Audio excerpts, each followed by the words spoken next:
I studied fine art, and then I had an issue with the dean, so he asked me to leave the university, and then I moved into graphic design.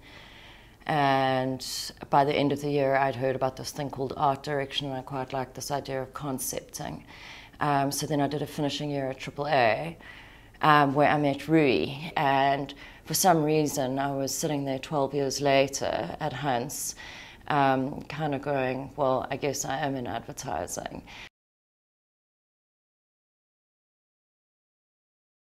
I'm a creative director on Landrover for South Africa and Sub-Sahara.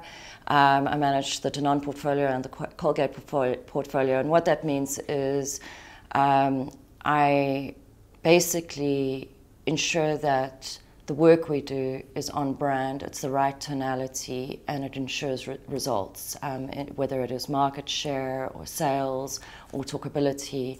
So I need to manage my creatives, which are generally made up in teams, like an art director, copywriter, sometimes with a designer or a developer. Recently, I have an account manager who sits at night now brainstorming ideas.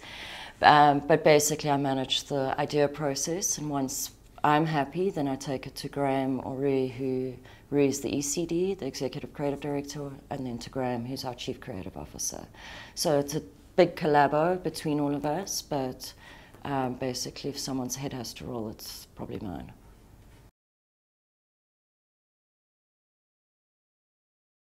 No, I don't think there's a glass ceiling for women. I think what happens is you kind of create your own glass ceiling.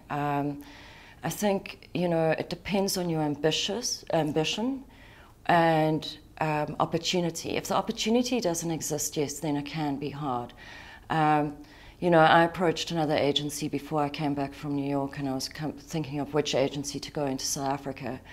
And the woman I spoke to, she said, we just kind of full up at the top, so there will be no movement for you, unless someone resigns or we get new business. So I think that could be the only glass ceiling that a woman could face.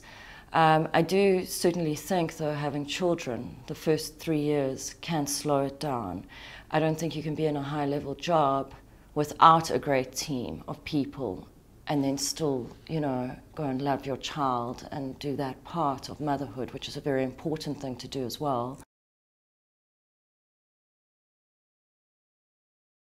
If you do look around, there is about a 70%, or even go 80% male dominance in creative generally, and I think also overall in the agencies. And, I don't know why that happens. I'm not actually sure why it happens. But I think it's that thing of if you're ambitious and passionate and it's what you want to do, then you will go do it. I think people like Jenny Glover, Kathy Ireland, they have kids, but they run amazing agencies and they do great work.